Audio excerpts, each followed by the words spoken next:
Welcome to A1IS institute. This side G Kumar. और आज हम लोग एंशिएंट इंडिया का बीपीएससी का प्रीलिम्स क्वेश्चंस को डील करेंगे। पिछले क्लास में हम लोग 1 से लेके 55 क्वेश्चंस को डील कर चुके हैं रिलेटेड टू एंशिएंट इंडिया। और आज के लेक्चर में हम लोग 51 से लेके 100 क्वेश्चंस को डील करेंगे। So let's begin. BPSC prelims questions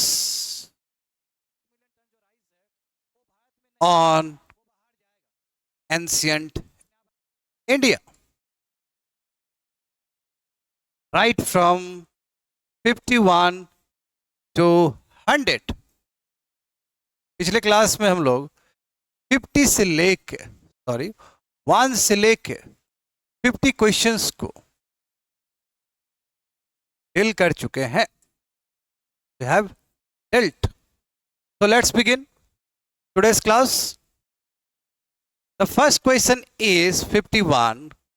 Pushyamitra Shunga, founder of the Shunga dynasty, is often noted for, the first option is patronizing Buddhism exclusively. The second option is overthrowing the Nanda dynasty.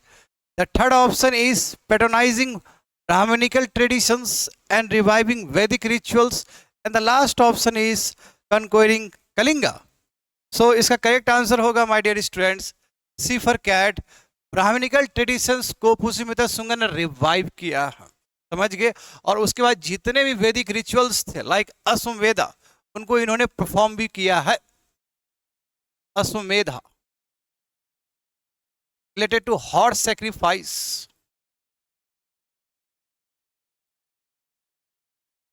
Maurya empire देखा जाए तो Maurya empire decline हुआ है 185 में, और जो last ruler थे Mauryan empire का दैट इज बृहद्रथ। तो बृहद्रथ के जो कमांडर इन चीफ थे, जो कमांडर जनरल थे, उन्हीं का नाम पुष्यमित्र शुंगा था जी। तो इन्होंने क्या किया, इनको असासिनेट कर दिया, इनको मर्डर कर दिया जी, असासिनेटेड। और उसके बाद स्थापित किया शुंगा डायनेस्टी का। तो शुंगा डायनेस्टी एक ब्राह्मणिकल डायनेस्टी है। शुंगा के बाद जो कान्वा आएगा, कान्वा ही ब्राह्मणिकल डायनेस्टी होगा। और ये लोग क्या करेंगे, जो वैदिक रिचुअल्स उसको फिर से रिवाइव करेंगे। तो C for cat, patronising Brahmanical traditions and reviving Vedic rituals in north India. Second question, question number 52। Which Mauryan ruler maintained close diplomatic relation with Hellenistic kings like Seleucus I? The first option is Chandragupta Maurya. The second option is Ashoka. The third option is Bindusara, and the last option is Brihadrata. तो इसका correct answer होगा चंद्रगुप्त मौर्य। क्यों? क्योंकि Alexander का जो invasion हुआ था 326 BC में, तो नॉर्थ वेस्ट रीजन में आके अलेक्जेंडर ने इन्वेड किया, जिसकी वजह से वहां का तो पैसेज जो खुल गया इंडो ग्रीक इन्वेजन्स के लिए। और अलेक्जेंडर ने सेलुकस निकेटर को वहां पे गवर्नर बना दिया जी। कहाँ पे? नॉर्थ वेस्टर्न रीजन में। He become governor in north western part of India. उसके बाद वो चले गए। चंद्रगुप्त मौर्य और सेलुकस निकेटर के बीच में भी कन्फ्लिक्ट होगा, वार होगा अराउंड 305 बीसी। और इस बैटल में, इस वार में चंद्रगुप्त हरा देंगे किसको? सेलुकस निकेटर को। एज अ रिजल्ट क्या होगा? एज अ रिजल्ट दोनों के बीच में पीस ट्रीटी होगा। और उसी का रिजल्ट होगा कि मेगास्थनीस जो कि जाएंगे चंद्रगुप्त के कोर्ट में एज ए एम्बेसडर के रूप में, और मेगास्थनीस वहां पे जाके इंडिका बुक को लिखेंगे, समझ गए। तो करेक्ट आंसर होगा चंद्रगुप्त मौर्य। चंद्रगुप्त मौर्य और सेलुकस निकेटर के बीच में डिप्लोमेटिक रिलेशन था। Next question, question number 53। Malavika Agnimitram of Kalidas gives an account of which Shunga ruler? The first option is Pushyamitra Shunga, the second option is Agnimitra, the third option is Vasudeva Kanva, and the last option is Devabhuti. इसका correct answer होगा कालिदास ने जो अपने book Malvika Agnimitram में अग्निमित्रम के बारे में बताया है, अग्निमित्रम का लव स्टोरी के बारे में बताया कि अग्निमित्रम और मालविका के बीच में किस तरह का लव स्टोरी था, और सुंगा डायनेस्टी का उस समय का पॉलिटी, सोशियो इकोनॉमिक सभी चीज के बारे में इस बुक में बताया गया है।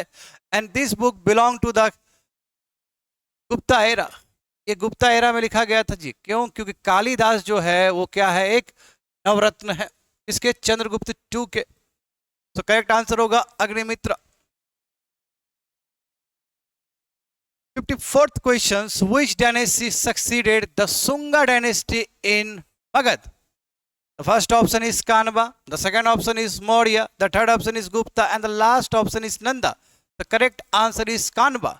सुंगा डायनेस्टी को डिफीट किया हो कानवा डायनेस्टी ने। कानवा डायनेस्टी के जो फाउंडर होंगे वो होंगे वासुदेव कानवा, और जो लास्ट रूलर होंगे, कानवा के जो लास्ट रूलर होंगे उसका नाम होगा सुसरमन।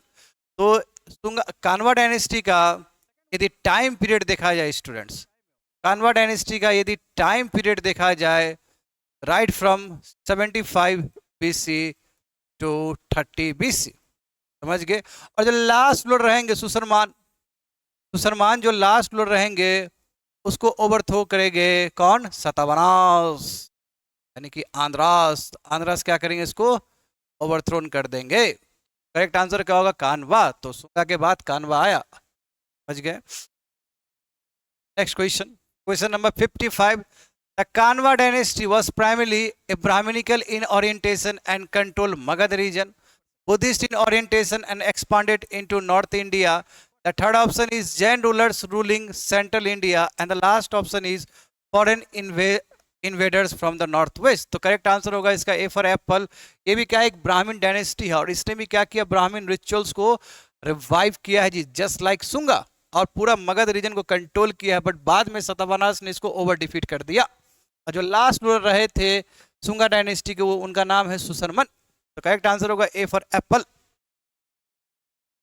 Next question number 56। Which Mauryan ruler is associated with the spread of Dhamma through inscription on pillars and rocks? The first option is Chandragupta Maurya, the second option is Bindusara, the third option is Ashoka, and the last option is Brihadrat. इसका correct answer होगा कि बिल्कुल अशोका ने क्या किया था? धम्मा को promote करने के लिए बहुत सारी इंस्क्रिप्शंस को लिखवाया था, रॉक्स, मेजर रॉक्स में भी और माइनर रॉक्स एडिक्ट्स में भी, और एज वेल एज पिलर्स में भी, समझ गए। रॉक पिलर्स में भी, रॉक एडिक्ट्स में, सभी जगह पे धम्मा, पॉलिसी ऑफ धम्मा को प्रमोट करने के लिए इन्होंने इंस्ट्रक्ट किया था। जहां तक सवाल है रॉक एडिक्ट का, तो रॉक एडिक्ट को हम लोग दो भाग में डिवाइड कर सकते हैं, major rock edict and minor rock edict. तो मेजर रॉक एडिक्ट में अशोका का एडमिनिस्ट्रेशन के बारे में बताया गया है, और माइनर रॉक एडिक्ट्स में अशोका का पर्सनल लाइफ के बारे में बताया गया है। और यस, धम्मा को यानी कि बुद्धिज्म का जो फिलॉसफी है उसको प्रमोट करने के लिए उन्होंने एक स्पेशल ऑफिसर भी बनाया था, दैट इज कॉल्ड धम्मा महामात्रास। तो करेक्ट आंसर क्या होगा? अशोका। और अशोका ने थर्ड बुद्धिस्ट काउंसिल भी करवाया था जी पाटलिपुत्र में, कब? 250 BC को, समझ गए। एज ए रिजल्ट क्या हुआ? As a result Abhidhamma Pitaka को कंपाइल किया गया थर्ड बुद्धिस्ट काउंसिल में। The next question number 57. Which of the following correctly describes the transition from Maurya to Sunga rule? Ashoka was overthrown by Pusumitra Sunga. The second option is Brihadrat was assassinated by Pusumitra Sunga. The third option is Chandragupta was defeated by the Sungas. And the last option is Bindusara voluntarily handed over the throne. तो correct answer क्या होगा? बृहद्र जो last ruler रहे थे Sunga dynasty को, वो जो last ruler रहे थे मौर्यन डायनेस्टी का, उसको ओवरथ्रो किया है किसने? पुष्यमित्रा सुंगा ने। और उसके बाद सुंगा डायनेस्टी का आगाज होगा, स्टार्ट होगा कब? 185 से लेके 75 BC तक, समझ गए। तो correct answer is B for ball. The next question, the question number 58. Which of the following contribution is correctly associated with the Sunga dynasty? The first option is construction of the Great Stupa at Sanchi and Bharut reliefs. The second option is composition of the Arthashastra. The third option is founding of Pataliputra as the capital. And the last option is writing of Indica by Megasthenes. जाहिर सी बात है, Sunga dynasty, भले ही Sunga dynasty के ऊपर आरोप लगता है कि इसने बुद्धिस्ट मॉन्क को प्रोसिक्यूट किया, मारा, नरसंहार किया, बट ये भी फैक्ट है कि जो स्तूपा, जो सांची में स्तूपा है, जो भारत में स्तूपा है, सांची स्तूपा और भारत स्तूपा को फिर से रिकंस्ट्रक्ट किसी ने किया है तो वो सुंगा डायनेस्टी है। तो करेक्ट आंसर होगा इसका ए फॉर एप्पल। कहाँ पे है? दोनों ही, सांची और बारूद स्तूपा दोनों ही कहाँ पे? एमपी। बट रियल जो फाउंडर होंगे, रियल जो बनाने वाले होंगे सांची स्तूपा और बारूद स्तूपा का, वो होंगे अशोका, क्योंकि अशोका ने अपने जीवन काल में 84,000 स्तूपास बनाए थे। समझ गए? So next question, who was the first notable Indo-Greek ruler to establish a kingdom in northwest India after Alexander's successor? First option is Menander I, the second option is Demetrius I, the third option is Antiochus, and the last option is Seleucus I. तो correct answer होगा Demetrius I. Demetrius I first ruler हुए थे, Indo Greek ruler, जिसने north west region में अपना dynasty start किया। और इसके जो सबसे नोटेबल होंगे वो होंगे नोटेबल जो रूलर होंगे आने वाले समय में वो होंगे मिनंडर वन। और मिनंडर वन ही रेलेवेंट है मिलंडे पानो में। मिलंडा पानो एक किताब का नाम है जिसमें मियंडर स्वयं और नागासेना बुद्धिस्ट मॉन्क के बीच में वार्तालाप होता है, डायलॉग होता है। एज अ रिजल्ट मियंडर हार जाते हैं, उसके बाद वो बुद्धिस्ट को एक्सेप्ट कर लेते हैं। सो जो पहला जो इंडो ग्रीक रूलर हुए हैं उनका नाम है Demetrius one. B for ball. बिल्कुल, as you can see Menander one, ये भी बहुत ही इंपॉर्टेंट इंडो ग्रीक रूलर हुए हैं। Is best known for conquering Magadha, dialogues recorded in Milinda Panho. The third option is patronising Satavahanas and the last option is founding the Kushana ruler. तो correct answer होगा dialogues recorded in Milinda Panho. Milinda Panho में जो डायलॉग रिकॉर्ड किया तो उसमें एक इंपॉर्टेंट स्टेक होल्डर, एक important personality कौन है? मेंडर वन है, और ये भी इंडो ग्रीक रूलर है। तो मेंडर वन और नागासेना बुद्धिस्ट मॉन्क, वो दोनों के बीच में कन्वर्सेशन होगा, डिबेट होगा। डिबेट में क्या होगा? नागासेना हरा देंगे मियंडर वन को, और एज अ रिजल्ट क्या होगा? मियंडर वन बुद्धिज्म को एक्सेप्ट कर लेंगे। Correct answer is B for ball. The next question, question number 61, the Sakas western satraps establish their rule mainly in Punjab and Sindh, Gujarat and western India, Magadha and Tamil Nadu. तो correct answer होगा इसका B for ball, Gujarat और western India. तो western सत्रबास साकास, इनका जो rule, prominent जो rule था वो गुजरात की तरफ ही था, वेस्टर्न नॉर्थ वेस्टर्न की तरफ ही था, यानी कि वेस्टर्न इंडिया और गुजरात की तरफ ही था। जो रूलर्स होंगे मोगा फाउंडर होंगे साकास के, और जो इंपॉर्टेंट जो प्रोमिनेंट रूलर होंगे आने वाले समय में उनका नाम होगा रुद्रदामन। तो रुद्रदामन एंड रुद्रदामन ने ही जूनागढ़ इंस्क्रिप्शन को, जूनागढ़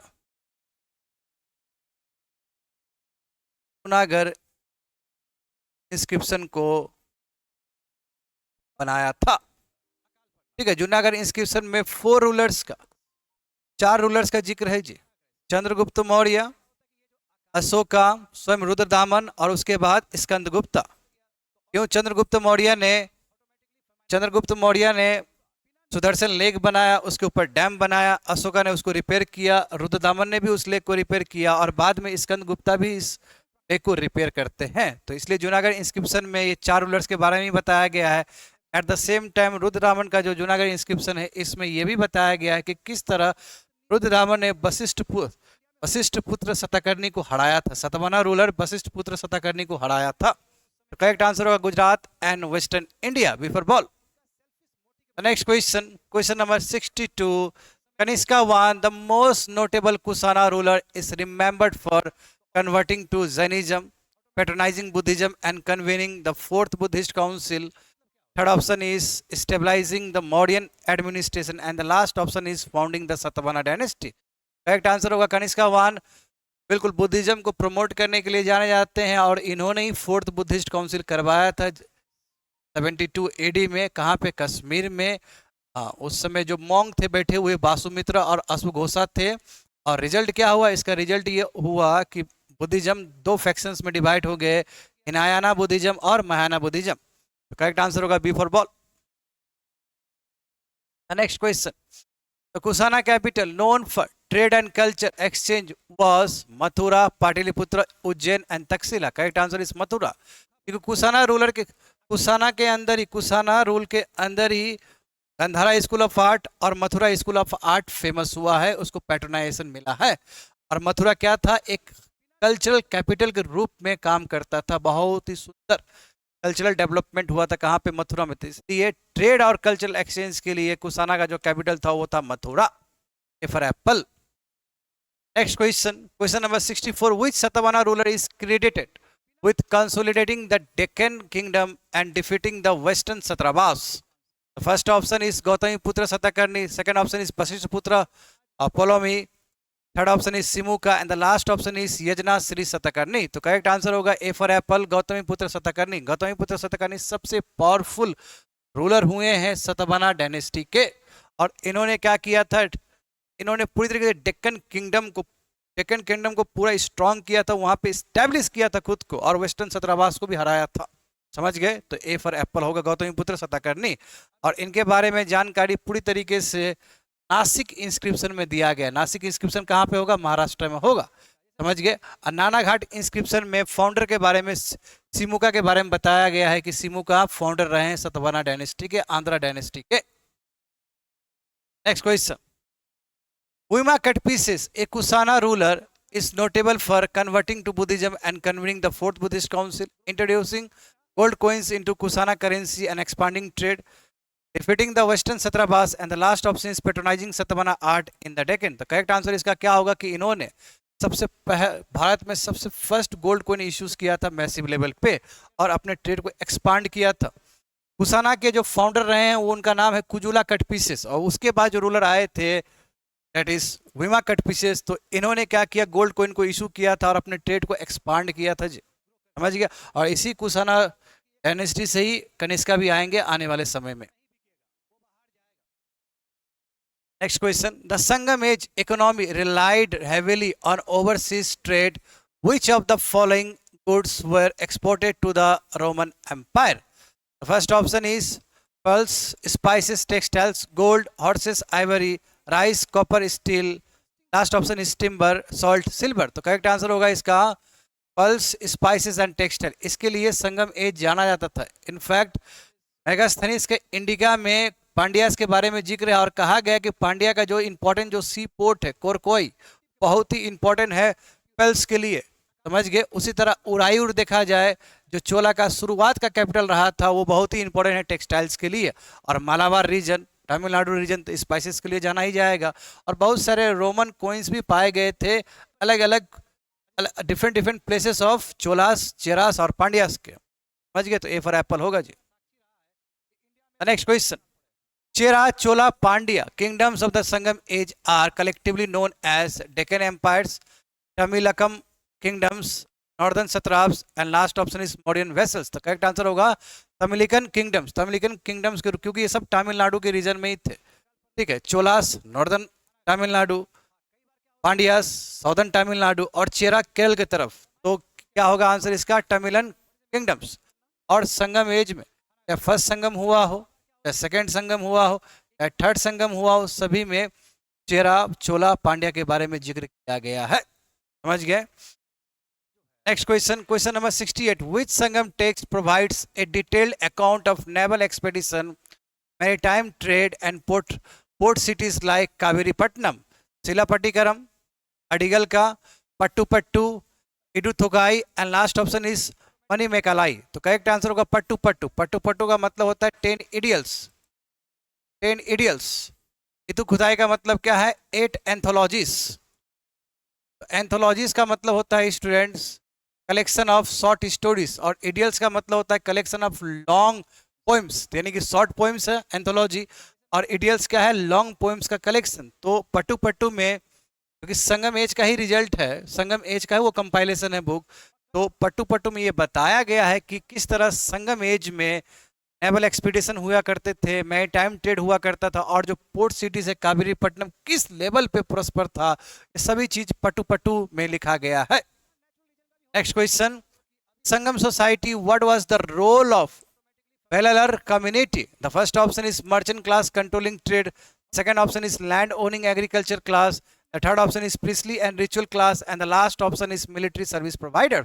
So correct answer होगा B for ball, land owning agricultural class. तो Vellalar community land owning agriculture class है, और इनको ही पूरा दायित्व, उनको ही पूरा रेस्पॉन्सिबिलिटी मिलता था टैक्स उठाने का, टैक्स कलेक्ट करने का. समझ गए? B for ball. Next question. Which Sangam ruler is known for commissioning the construction of irrigation tanks and promoting agriculture extensively? The first option is Nedunjelian. The second option is Karikela Chola. The third option is Charam Senguvetam. And the last option is Pandya Nedu Chejian. इसका correct answer होगा बिफर ball करिकेला चोला को credit जाता है कि उन्होंने dam भी बनवाया था प्लस फॉरेस्ट एरिया को क्लियर करके उस एरिया में एग्रीकल्चर को इनकरेज भी किया था। तो करेक्ट आंसर होगा Karikala Chola of Chola dynasty. Next question, which of the following indicates the Sangam kingdom had diplomatic relation with foreign powers? The first option is reference in Silapatikaram, coins with Greek inscription, Roman accounts of Tamil poets and trade, and last option is all of the above. तो correct answer होगा all of the above। तो सिलपट्टिकरम में भी जिक्र है, पट्टुपट्टू में भी जिक्र है जी, ठीक है। ग्रीक इंस्क्रिप्शन कोइंस पाया गया, इसमें ग्रीक इंस्क्रिप्शन का ही बहुत सारे साक्ष्य मिले हैं, और रोमन अकाउंट्स में टामिल पोर्ट्स के बारे में बताया गया, टामिल ट्रेड के बारे में बताया गया। तो ये सभी चीज ये बताता है कि अच्छा खासा संगम किंगडम का अच्छा खासा डिप्लोमेटिक एंड ट्रेड रिलेशन था रोमन एम्पायर के साथ। करेक्ट आंसर होगा all the above, D for dog. Next question, question number 72, which religion or cults were prominent in the Sangam age? Jainism and Buddhism, Vedic Brahmanism, tribal and folk deities, and last option is all of the above। Correct answer होगा all of the above. क्यों? क्योंकि Jainism और Buddhism से related भी संगम as में बहुत सारे book लिखे गए, जैसे मणि मेघालाई हो गया, जीविका चिंतामणि हो गया। तो ये सभी चीज, जैसे मणि मेघालाई में बुद्धिस्ट थीम है, जीविका चिंतामणि में जैनिज्म वाला थीम है, तो बिल्कुल जैनिज्म और बुद्धिज्म को भी प्रमोट किया गया है। वैदिक ब्राह्मणिज्म भी बिल्कुल, जो नॉर्थ इंडिया से जो ब्राह्मण्स लोग गए थे साउथ इंडिया में, तो उन्होंने भी सूर्य, शिवा, अग्नि, विष्णु को वहां पे प्रमोट कर दिया था। और ट्राइबल एंड फोक डेटिस तो होगा ही, क्योंकि सबसे अधिक जो पूजे वाले जो भगवान थे वहां पे, जो गॉड थे, वो मुरुगन थे। तो सभी आंसर होगा जी all of the above, D for dog. Next question, which Gupta ruler is famously described as the exterminator of kings due to his extensive military campaigns across North India? The first option is Chandragupta I, the second option is Samudragupta, the third option is Chandragupta II, and last option is स्कंदगुप्ता। तो इसका correct answer होगा समुद्रगुप्ता। बिल्कुल, जो प्रयाग प्रशस्ति है, Allahabad pillar inscription Harisena, जो इनके court point Harisena ने लिखा था, इसमें कैटेगरिकली बताया गया है कि जो समुद्रगुप्ता है वो एक्सटर्मिनेटर, यानी कि किंग्स को छोड़ते नहीं थे। नॉर्दर्न वाले, जो नॉर्दर्न इंडिया के जो किंग्स तरीके से निकाल देते थे, और साउदर्न इंडिया वाले किंग्स को वो हराते थे, फिर उसको रीइंस्टॉल करते थे, और उसके बाद उस जगह को फ्यूडिशरी बनाते थे। करेक्ट आंसर क्या होगा? समुद्रगुप्ता। और ये पूरी तरीके से इलाहाबाद पिलर इंस्क्रिप्शन में लिखा गया है in the form of Prayag Prashasti by his court poet, that is Harisena. समझ गए? करेक्ट आंसर होगा B for ball. Next question, question number 74, the Gupta period is noted for remarkable advancement in astronomy and mathematics. Which of the following contribution is correctly attributed to this period? Aryabhata introducing the concept of zero and heliocentric theory. The second option is Varamira writing Brihat Samhita. The third option is development of the decimal system, and the last option is all of the above.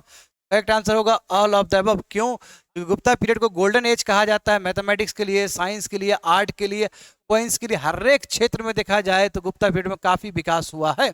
Example, Aryabhata ने zero concept दिया, सही बात है। वारामीरा एक Chandragupta II के एक नवरत्न भी थे, और इन्होंने बिल्कुल एस्ट्रोनॉमी में भी काम किया, मैथमेटिक्स में भी काम किया। इन्होंने बृहत संहिता भी लिखा था, और उसके बाद डेसिमल सिस्टम, दशमलव जो सिस्टम है वो उसी समय डेवलप्ड हुआ था, और भी बहुत सारे डेवलपमेंट हुए थे। बट साइंस और मैथमेटिक्स के जगत में बहुत सारा डेवलपमेंट हुआ था, इसलिए ऑप्शन हो जाएगा डी फॉर डॉग। समझ गए? Next question, question number 75, which Gupta ruler is famous for issuing coins depicting him performing the Aswamedha sacrifice symbolizing imperial authority? First option is Chandragupta I, the second option is Samudragupta, the third option is Chandragupta II, and last option is Skandagupta। तो correct answer होगा समुद्रगुप्ता। बिल्कुल, समुद्रगुप्ता का एक coin बिना बजाते भी पाया गया, और साथ में अश्वमेधा जो हॉर्स सेक्रीफाइस वो भी करते हुए डिपिक्ट किया गया है कोइंस में। समझ गए? करेक्ट आंसर होगा Samudragupta. 75। Next question, the famous iron pillar of Delhi, which has registered corrosion for centuries, is believed to have been erected during the reign of Chandragupta I, Chandragupta II, and Skandagupta। Correct answer होगा इसका Chandragupta II। Chandragupta के II के time में ही जो Mehrauli iron pillar है उसको erect किया गया था, बनवाया गया था, और अभी ये कहाँ पे है? कुतुब मीनार के प्रेमाइसेस में। और अभी तक जंग नहीं लगा जी। तो बेस्ट एग्जाम्पल है कि गुप्ता पीरियड में मेटलॉजी किस लेवल पे डेवलप्ड हुआ था, आर्ट ऑफ मेकिंग मेटल्स किस लेवल पे डेवलप था, ये गुप्ता पीरियड में। यहीं से एक एग्जांपल समझ सकते हैं, मेहरौली आयरन पिलर, क्योंकि अभी कहाँ पे है, कुतुब मीनार के प्रीमाइसेस में है, कुतुब मीनार के कॉम्प्लेक्स में है। किस पीरियड से बिलोंग करता है, किस रूलर से बिलोंग करता है, चंद्रगुप्त टू से।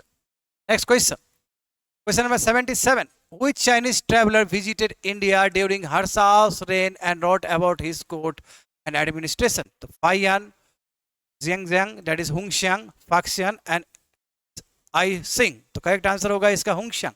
हुंगशियांग आए थे जी, और हुंगशियांग के लिए हर्षवर्धन ने एक असेंबली भी कन्वीन किया था, एक असेंबली भी ऑर्गेनाइज किया था, डेट इज कनौज असेंबली, को ऑनर करने के लिए, उनको ट्रिब्यूट देने के लिए जी। Next question, Harsha was patron of which religion while also supporting others, Buddhism, Hinduism, Jainism and all of the above. तो करेक्ट आंसर होगा ऑल ऑफ द अबव। क्यों? क्योंकि सभी धर्म को लेकर ये काफी ज्यादा टॉलरेंट थे। ये स्वयं शुरू में सेवाइट थे, यानी कि शिव जी को मानते थे, उसके बाद फिर हिनायना बुद्धिस्ट बने, उसके बाद फिर महायाना बुद्धिस्ट बने, समझ गए। और इन्होंने प्रयाग असेंबली भी करवाया था, जिसमें सभी धर्म के लोग को बुलाया गया था और कहा जाता है ये प्रयाग असेंबली एक हम्बल बिगिनिंग है कुंभ मेला के लिए। तो करेक्ट आंसर होगा ऑल ऑफ द अबव। सभी धर्म को ये टॉलरेट करते थे, सभी धर्म को लेके सभी धर्म को लेके इनके मन में कोई द्वेष नहीं था, सभी को बराबर फेवर करते थे। Next question 79, which literary works was authored by Banavatta, the court poet of Harsa? Harsha Charitra, Kadambari, both A and B and Raghuvansha. तो करेक्ट आंसर होगा both A and B. Harsha Charitra जो बायोग्राफी हर्षा के ऊपर कोर्ट पोइट, इनके कोर्ट पोइट ने लिखा था बनावट्टा ने, और कादम्बरी में प्रिंस कादम्बरी के बारे में लिखा गया, उनके लव स्टोरी के बारे में लिखा गया है, संस्कृत में ये ड्रामा है। करेक्ट आंसर होगा बोथ ए एंड बी, दोनों ही बनावट्टा ने लिखा था। बनावट्टा कौन थे? कोर्ट पोइट थे, किसके? हर्षा के। Next question, question number 80, which city did Harsha make his capital after expanding his empire? तो पहले जो कैपिटल था पुष्पभूति डायनेस्टी का वो था थानेश्वर, और थानेश्वर को शिफ्ट करके कनौज में कैपिटल बनाया गया। ए फॉर एप्पल। और कनौज में उससे पहले मौखरी रूलर हुआ करते थे, ठीक है, गृहवर्मन। तो गृहवर्मन के मौत के बाद के जो इन्फेंट थे, तो दोनों के बीच में रिलेशन था, हर्षा और गृहवर्मन के बीच में। तो हर्षा के ब्रदर इन लॉ हुए गृहवर्मन, और गृहवर्मन मर गए थे। क्यों? क्योंकि देवगुप्ता और शशांका ने दोनों ने मिलकर मार दिया था इनको। उसके बाद साम्राज्य को, कनौज को वो अपने अंदर रख लेंगे। तो करेक्ट आंसर होगा कनौज। कनौज को बाद में कैपिटल बनाया गया, right from Thaneshwar to Kannauj, for Apple.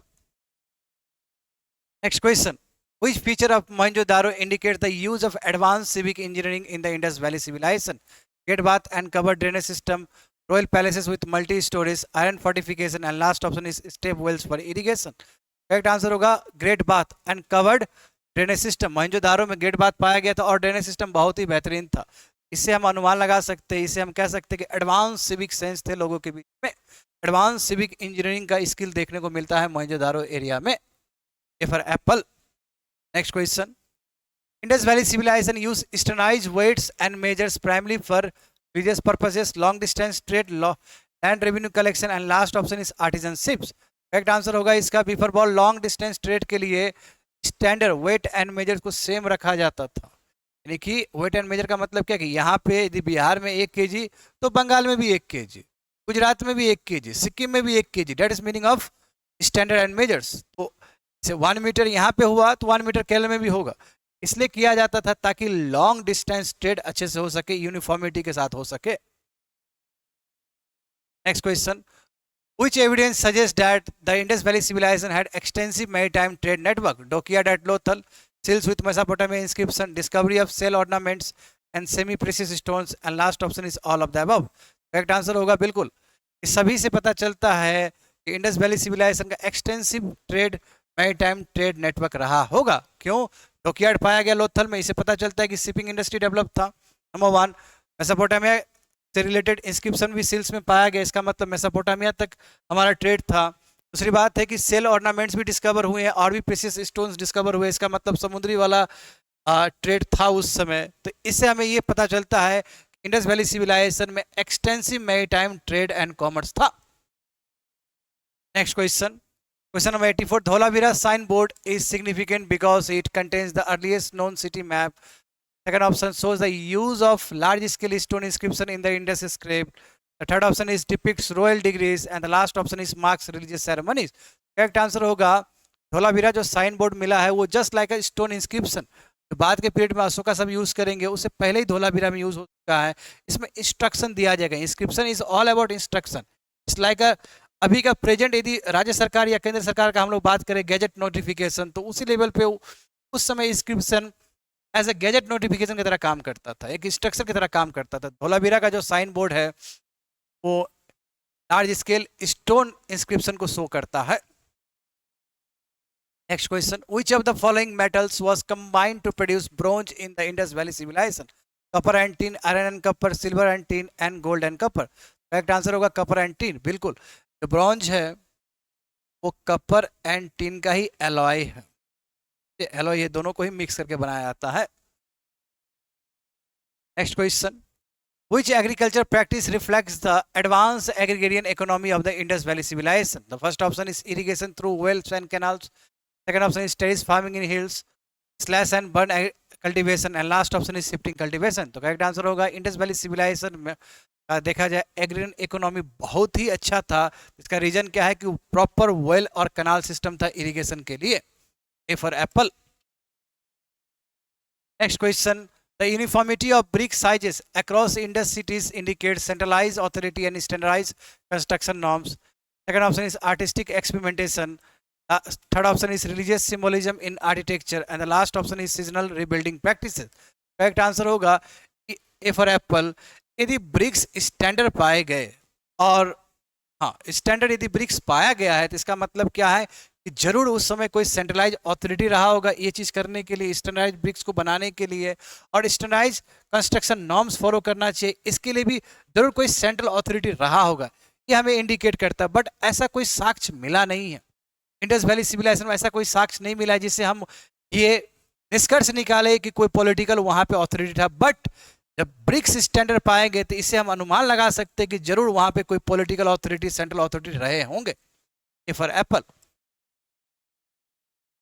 Next question, the decline of the modern empire is attributed to several internal and external factors. Which of the following is considered the primary cause? First option is weak successor and administrative inefficiency. The second option is foreign invasion by Indo-Greek. The third option is economic prosperity leading to decentralization. And the last option is spreading of Buddhism weakening the state. The correct answer होगा weak successor। हालांकि सभी reason है modern dynasty decline होने का, पर जो primary reason है वो क्या है? वीक सक्सेसर काफी वीक रह गए थे अशोका के डेथ के बाद। अशोका के डेथ के बाद एम्पायर दो भाग में डिवाइड हुआ। कुणाल उनके बेटे नॉर्थ वेस्ट में रूल करना शुरू कर दिया और जो ग्रैंड सन है दशरथ था वो ईस्टर्न साइड में रूल करना शुरू कर दिया। बट उतना पावरफुल नहीं थे अशोका की तरह कि वो कंट्रोल कर सके। तो वीक सक्सेसर और एडमिनिस्ट्रेटिव इनएफिशिएंसी मेन रीजन रहा है जिसकी वजह से मॉडर्न एम्पायर डिक्लाइन हुआ है। बाकी भी रीजन है बट ये प्राइमरी रीजन है। समझ गए? ए for Apple. Next question, question number 89. The Kanva dynasty replaced the Sunga dynasty in Magadh. Which of the following factors contributed to their relatively short reign? Weak central administration, rise of regional powers like Satavahanas.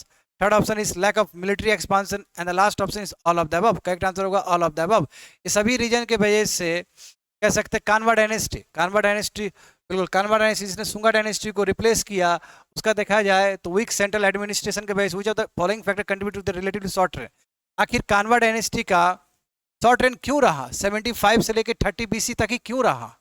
अमूमन देखा गया कि इससे पहले जितने भी dynasty आए उनका कालखंड लंबा रहा बट इनका सबसे शॉर्टेस्ट कालखंड रहा। रीजन क्या है? Weak central administration, regional powers का राइज हुआ। सतवाहनास ने जो लास्ट रूलर था कानवा का सुसरमान को खत्म कर दिया।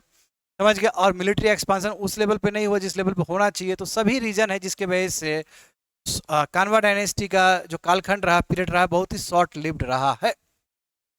Next question number 90। The Indo-Greek rulers extended their influence into northwestern India primarily through maritime trade networks along the western coast. Second option is military campaigns and alliance with the local kingdoms. The third option is religious missions promoting dynastic deities and the last option is diplomatic marriage with the Mauryan dynasty. Correct answer होगा इसका military campaigns and alliances with the local kingdoms। तो Indo Greek rulers ने अपने influence को बड़ा किया north west region में। कैसे?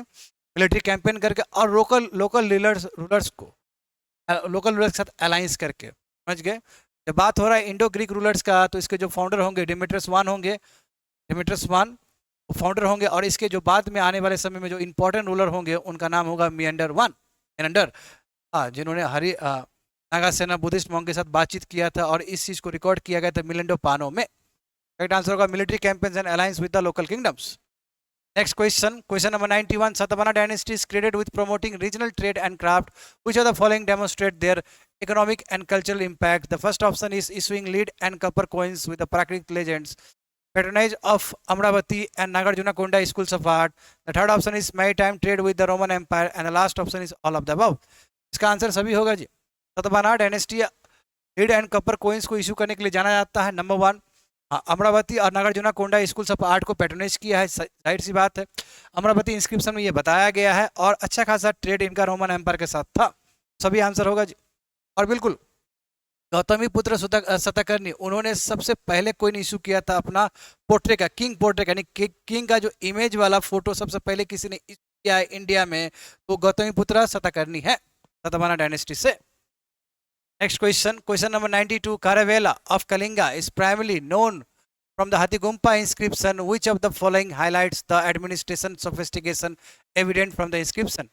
First option is detailed records of military campaign. The second option is public works such as tanks, canals and irrigation. The third option is patronage of Jainism and civic welfare, and the last option is all of the above. इसका answer होगा all of the above. Hathigumpha inscription में Chedi dynasty यानी करेवेला Kings of Kalinga के बारे में बताया गया है, और ये सभी चीज जानकारी है उसमें कि किस तरह मिलिट्री कैंपेन रहा था, कैसे वो अशोका से हारे थे, फिर अशोका के डिफीट होने के बाद, मौर्य खत्म होने के बाद फिर से राइज किए छेदी डायनेस्टी, किस तरह उन्होंने पब्लिक वर्क्स के लिए टैंक्स, कैनाल्स वगैरह इरिगेशन प्रोजेक्ट बनाया था, और साथ में किस तरह जैनिज्म को प्रमोट करते थे, सभी चीज़ का जानकारी हथिगुम्पा इंस्क्रिप्शन में दिया गया है। और हथिगुम्पा इंस्क्रिप्शन इंपॉर्टेंट है क्योंकि ये एकमात्र ऐसा सोर्स ऑफ इंफॉर्मेशन है जिसके बारे में, यानी कि only a piece of information for Chedi dynasty, Chedi dynasty के बारे में केवल इंफॉर्मेशन हथिगुम्पा इंस्क्रिप्शन में ही दिया गया, बाकी कहीं पे छेदी डायनेस्टी के बारे में जिक्र नहीं है, करेवाला किंग्स के बारे में जिक्र नहीं है, only Hathigumpha inscription. Next question, question number 93. The term Raj in the later Vedic period primarily refers to a hereditary tribal chief with ceremonial powers only.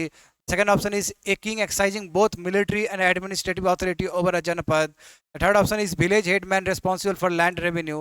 The last option is a religious priest supervising rituals.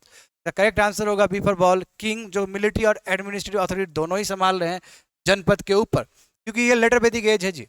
Early वैदिक age में जो राजन होंगे वो nominal head होंगे, but later Vedic age में बाद में जनपद के हेड हो जाएंगे, और मिलिट्री प्लस एडमिनिस्ट्रेटिव अथॉरिटी दोनों को ही संभालेंगे जी, और सभा और समिति का कोई काम नहीं होगा लेटर वैदिक एज में। Question number 94. The transformation from the tribal chieftains to Mahajanapadas in the later Vedic period was facilitated primary by introduction of iron tools enabling surplus agriculture. Second option is development of fortified urban centres with granaries. Third option is emergence of professional armies and cavalry units.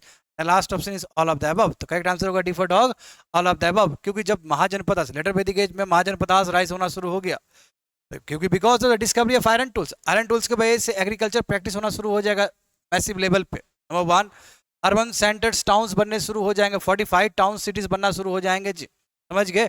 और बिल्कुल एक long standing army भी create हो जाएगा, cavalry unit भी create हो जाएगा, सभी कंट्रीब्यूशन है जिसकी वजह से महाजनपदास का राइज हुआ था लेटर वैदिक एज में, all of the above. Next question, question number 95. Which of the following ways describes the core principle of Buddha teaching of Anatta, the existence of an eternal unchanging soul in every being. The second option is denial of permanent self और soul emphasizing impermanence, that is anicca. The third option is the divine origin of human consciousness. The last option is soul immortality through ritual practices. The correct answer होगा B for ball, क्योंकि अशोक बुद्ध ने ये कहा था कि soul होता है मगर सोल भी खत्म होता है। जैसे वैदिक रिचुअल्स में क्या बोला गया कि सोल कभी खत्म नहीं हो सकता, आत्मा क्या है, नस्बर है, आत्मा कोई मार नहीं सकता। और बुद्ध ने कहा कि नो, सोल का एग्जिस्टेंस है, बट सोल का एग्जिस्टेंस वो नहीं है जो वैदिक रिलीजन में बताया था, जो हिंदू वाला रिलीजन में बताया था। सोल भी खत्म होते हैं, बट पूर्ण जन्म होता है, प्रीवियस बर्थ होता है, प्रीवियस बर्थ और जो प्रेजेंट बर्थ है उसके बीच में कनेक्शन है। तो इन्होंने सोल का एग्जाम्पल दिया था बुद्ध ने कि जैसे एक कैंडल है, एक कैंडल से दूसरे कैंडल का लौ को जलाया जा रहा है, ये कैंडल खत्म हो गया और ये कैंडल जल गया, तो यही सोल क्या ट्रांसफर हुआ है। तो यानी कि ये सोल और ये सोल कनेक्टेड है बट आइडेंटिकल सेम नहीं है। करेक्ट आंसर होगा इसका बी फॉर बॉल। ये सोल क्या है, परमानेंट नहीं है, समझ गए। और क्या है, अनिमिका पे फोकस करने के लिए कहा है, अनिमिका पे फोकस करना चाहिए। अनिमिका मतलब क्या है, कोई भी चीज ट्रांजिएंट है, कोई भी चीज परमानेंट नहीं है, हर चीज ही चेंज होता है जी। Next question, the middle path Majjhima Patipada Buddhism primary advocates strict asceticism to attain enlightenment, indulgence in worldly pleasures for spiritual balance, avoiding extremes of self-indulgence and self-mortification. The last option is exclusive devotion to ritual sacrifices. Correct answer होगा सी for cat. तो मध्य मार्ग जो middle path है, इसका मतलब है कि बहुत ज़्यादा प्लेजर भी नहीं लेना है, बहुत ज़्यादा प्लेजर का भी आनंद नहीं लेना है, और साथ साथ अपने आप को बहुत ज़्यादा दुख भी नहीं देना है, सेल्फ मोटिफिकेशन भी नहीं करना है। यहीं पे जैनिज्म और बुद्धिज्म का फिलोसॉफी डिफर कर जाता है। तो जैनिज्म में देखा जाए तो उसमें पेनेंस, अपने आप को पेन देने का बात है, बट बुद्धिज्म फिलोसॉफी में क्या है कि मिडिल पाथ को फॉलो करना है, ना ही ज़्यादा अपने आप को प्लेजर देना है, ना ही ज़्यादा अपने आप को दुख देना है, तो मिडिल पाथ को फॉलो करना है, समझ गए। Next question, Jain philosophy the concept of ahimsa is considered secondary virtue limited to monastic only, the highest ethical principle guiding both monastics and lay persons. Third option is relevant only in dietary practices. The last option is applicable only in the context of ritual sacrifices. Correct answer होगा इसका B for ball. Jain philosophy में अहिंसा को सबसे highest virtue बताया गया, non violence को सबसे highest virtue बताया गया, और कहा गया कि जो भी लोग मोनेस्टिक प्रैक्टिस करते हैं उनको तो करना ही करना चाहिए, बट जो कॉमन आदमी है, जो लेमैन आदमी है, उनको भी अहिंसा को प्रैक्टिस करना चाहिए, समझ गए, B for ball. Next question, question number 98. The doctrine of Vaidvada in Jainism emphasizes absolute truth as a single unchanging reality. Second option, the relativity and the conditional nature of statements, highlighting the multiple perspective. That's Anekantavada. The third option is complete rejection of worldly knowledge. The last option is priority of ritual over ethical conduct. Correct answer होगा इसका B for ball कि जो श्वेतवादा है, श्वेतवादा का मतलब होता अनेकांतवादा, यानी कि एक ही चीज को हम लोग मल्टीपल पर्सपेक्टिव देख सकते हैं। जो सत्य है वो भी क्या है, सत्य एक नहीं हो सकता, सत्य को देखने का बहुत सारा तरीका हो सकता है, बहुत सारा पर्सपेक्टिव हो सकता है। That is Anekantavada, B for ball. Jaina का इंपॉर्टेंट फिलोसॉफी है जी Anekantavada. Question number 99, which of the following is not one of the 5 great vows Mahavratas prescribed for Jaina monk? Ahimsa, non violence, satya truth, asteya, non stealing and dharma religious duty. तो कौन सा नहीं है पूछा जा रहा है, तो धर्मा नहीं है जी। अहिंसा, non violence, truth, non stealing, non possession, ब्रह्मचारी तो जैनिज्म का कोर फिलोसॉफी है, कोर महाव्रतास है, पर धर्मा रिलीजियस ड्यूटी नहीं है उनका, 5 महाव्रतास में नहीं आता है जी। जहाँ तक 3 ज्वेल्स ऑफ बुद्धिज्म का देखे तो उसमें बुद्धा, संघा, धम्मा, बट जैनिज्म का 5 ग्रेट भोज देखे तो उसमें धर्मा नहीं आएगा, इसका आंसर होगा D for dog. The last question of today's question, question number 100. Which of the following statement best describe the Charvaka philosophy, that is Lokayuta philosophy?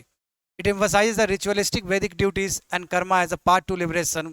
Second option is it advocates materialism, escapism of supernatural claims, and direct perception, pratyaks, as the only valid source of knowledge.